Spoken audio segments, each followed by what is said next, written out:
Every so often in history, the tectonic plates of global power shift simultaneously.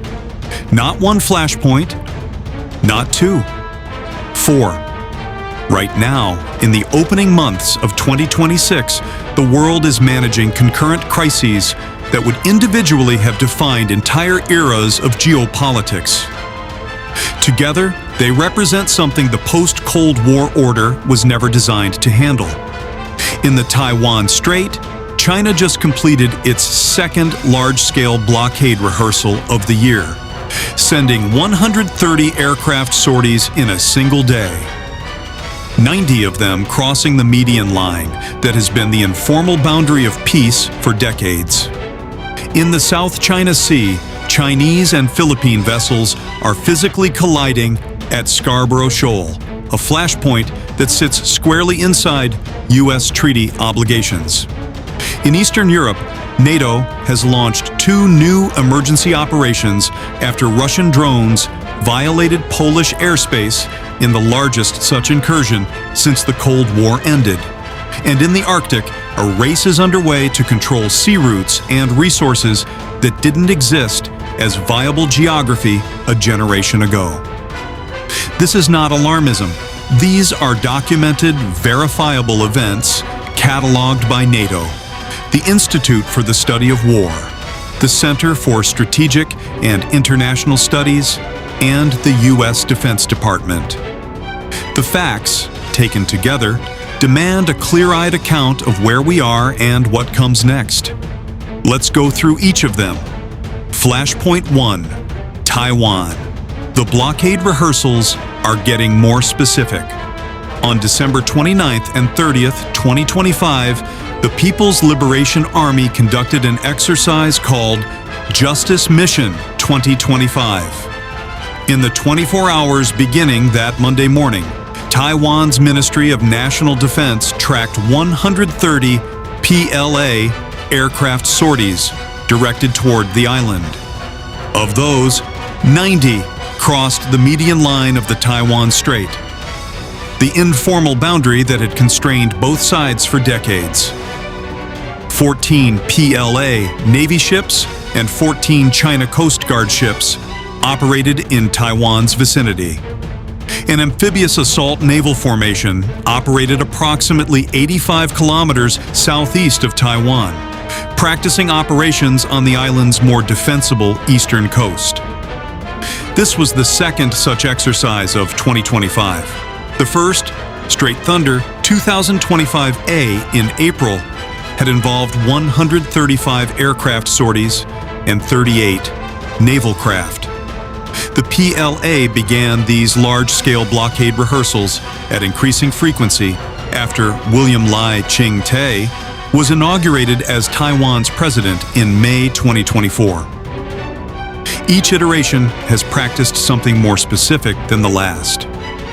Seizing air supremacy, blockading key ports, executing three-dimensional external line deterrence to keep Allied navies at bay. The PLA's Eastern Theater Command described the December drills as practicing blockading key ports and territory and seizing comprehensive superiority. This is not generic language. Analysts at the Center for Strategic and International Studies noted that the exercises are evolving from demonstrations of capability into operational dress rehearsals, with each iteration refining logistics, command integration, and joint force coordination under increasingly realistic conditions. What changed the contiguous zone? Perhaps the most significant development in December's exercise was the targeting of Taiwan's contiguous zone, the 12 to 24 nautical mile buffer surrounding its territorial waters. PLA rocket artillery fired shells into this zone on December 30th. A China Coast Guard vessel had already entered it during the April exercise. This matters for a specific reason. For decades, the contiguous zone was one of the unspoken red lines of cross-strait management. Not a legal boundary under international law so much as a practical one. Chinese and Taiwanese forces kept their distance, and the buffer provided just enough space for misunderstandings to be corrected before they became incidents. Beijing has now begun to treat that buffer as negotiable. The same methodical process that eroded the median line in the Taiwan Strait, which PLA aircraft crossed rarely before 2020, and now cross routinely, appears to be underway with the contiguous zone. Analysts at The Diplomat described this as Beijing creating facts on the water in the same way it created facts on the ground with its artificial island building in the South China Sea a decade ago. The goal is not necessarily imminent war. It is to progressively redefine what the status quo is, until the original boundaries that preserved peace are gone, and no one remembers exactly when they disappeared. The semiconductor dimension. Taiwan manufactures approximately 90% of the world's most advanced semiconductors through TSMC. Every advanced AI chip, every data center, every military guidance system, every modern consumer device requiring cutting-edge processing power depends on this tiny island's industrial capacity in ways that have no short-term alternative. The United States has spent billions attempting to reshore this manufacturing through the CHIPS Act, but industry timelines make significant domestic capacity years away. A successful blockade of Taiwan wouldn't just be a geopolitical crisis. It would be an economic shock measured not in recession, but in civilizational disruption. The U.S. Defense Department's 2025 China Military Power Report noted that China seeks to operate 9 aircraft carriers by 2035, up from 3 today, and described China's accelerating integration of AI and cyber capabilities, its incorporation of lessons from the Ukraine war, and its expanding power projection within and beyond the First Island chain. The report's clear implication: China is building a military calibrated for regional dominance in the Pacific, with Taiwan as the central scenario. The alliance arithmetic. Japan's response to these exercises has been significant. Its government formally condemned Justice Mission 2025 as actions that increase tensions across the Taiwan Strait. More substantively, Japan passed a supplementary budget in December 2025, allowing its defense spending to reach 2% of GDP 2 years ahead of schedule, and announced a draft initial budget for fiscal year 2026 of approximately $58 billion for defense. Japan is buying long-range strike capabilities and has been explicit that Taiwan's security and Japan's security are linked. Beijing appears to have anticipated this. China coordinated Justice Mission 2025 timing with Russia's announcement of live-fire military exercises in the Northern Territories, starting January 1st, 2026. The tactical logic: Russia's exercises in Japan's north constrain Japan's self-defense forces from redeploying southward toward Taiwan in a crisis. Whether this coordination is sufficiently reliable to depend on in a real conflict is a separate question. But the fact that Beijing is gaming out the alliance arithmetic of a Taiwan conflict is itself significant. The U.S. signed the 2026 National Defense Authorization Act in December, authorizing $900.6 billion in defense spending, with explicit focus on Taiwan and the Indo-Pacific. American policy toward Taiwan remains formally ambiguous, neither confirming nor denying a commitment to military intervention. But the bipartisan legislative posture has been consistently more hawkish than the executive branch's public statements under multiple administrations. Flashpoint 2, the South China Sea, from standoffs to collisions. On August 11, 2025, something happened in the South China Sea that illustrates just how volatile the situation there has become. A China Coast Guard vessel pursuing a Philippine Coast Guard ship near Scarborough Shoal at high speed executed a reckless maneuver and collided not with its target, but with a People's Liberation Army Navy warship that had cut into its path. The Chinese Navy accidentally rammed its own Coast Guard. The Philippine Coast Guard captured it on video. The incident encapsulates the escalatory dynamic in the South China Sea precisely. Multiple Chinese enforcement arms, the Navy, the Coast Guard, and the maritime militia are operating simultaneously in contested waters, pursuing aggressive interception tactics, with a level of coordination that is apparently not always sufficient to prevent friendly fire incidents.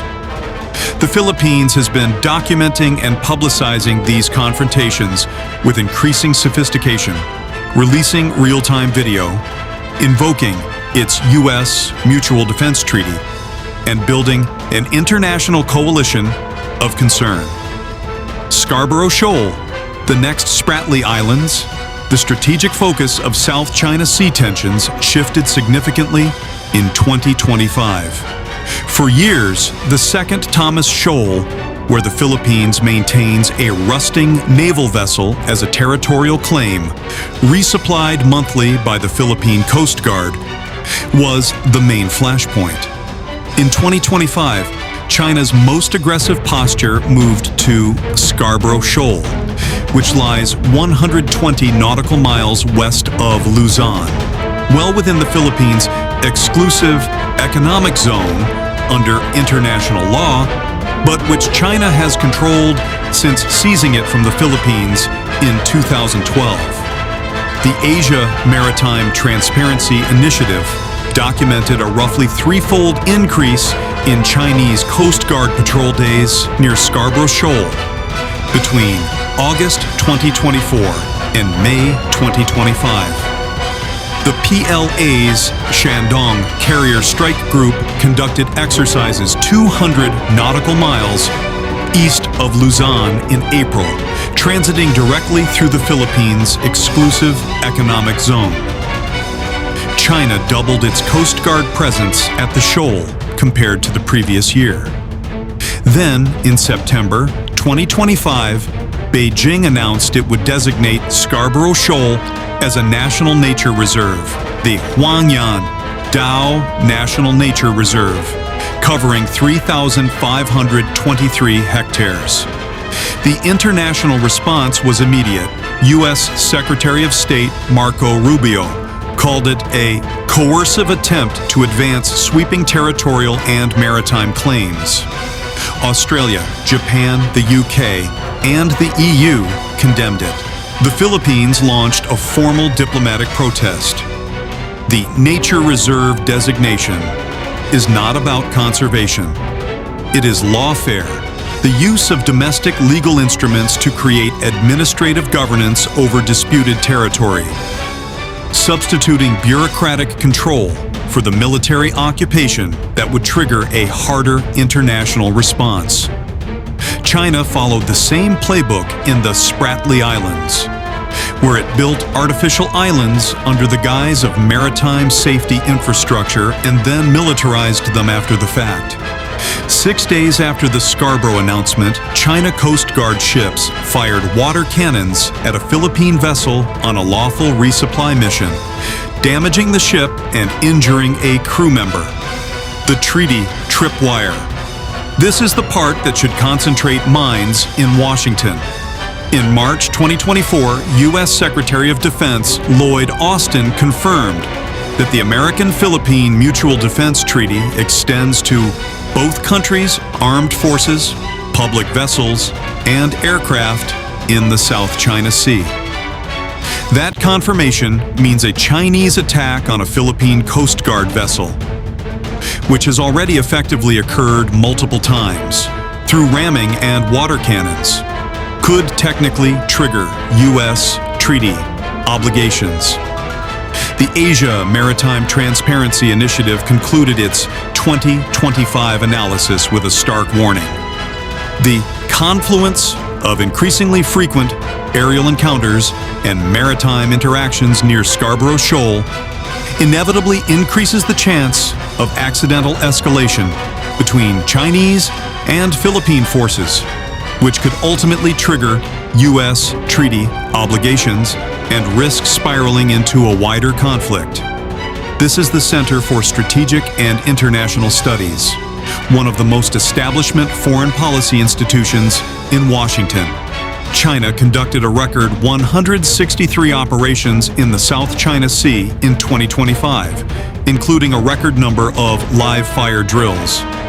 An international tribunal at The Hague ruled in 2016 that China's 9-line claim has no legal basis. China's response was to ignore the ruling entirely. There is no enforcement mechanism under international law to compel compliance, and Beijing has exploited this vacuum systematically. An estimated 11 billion barrels of untapped oil and 190 trillion cubic feet of natural gas lie beneath these waters. Approximately 1/3 of global maritime trade passes through annually. Control of the South China Sea is not a prestige project for Beijing. It is a strategic objective with massive economic and military dimensions. Flashpoint 3, NATO's eastern border, the September shock. On September 9th, 2025, Russia launched nearly 24 drones into eastern Poland. This was not a stray missile from a Ukrainian battlefield. It was an incursion into NATO territory, the territory of a treaty ally, by Russian unmanned aerial vehicles. Polish Prime Minister Donald Tusk said the event brought Poland the closest to an armed conflict since the Second World War. Days later, Russian fighter jets violated Estonian airspace. Then, additional drone violations were documented over Romania, Latvia, and Lithuania. In the weeks that followed, NATO convened the North Atlantic Council twice under Article 4 of the Washington Treaty, the provision that allows members to demand consultations when they believe their security is threatened. Article 4 is one procedural step before Article 5, the Collective Defense Clause. NATO's response was swift. On September 12th, Secretary General Mark Rutte announced Operation Eastern Sentry, a multi-domain surveillance and defense operation across the entire eastern flank. Building on the Baltic Sentry operation NATO had launched in January 2025 to protect critical undersea infrastructure after a series of suspicious cable-cutting incidents in the Baltic Sea. Eastern Sentry added fighter jets, helicopters, transport aircraft, air defense systems, surveillance aircraft, and frigates to NATO's eastern posture.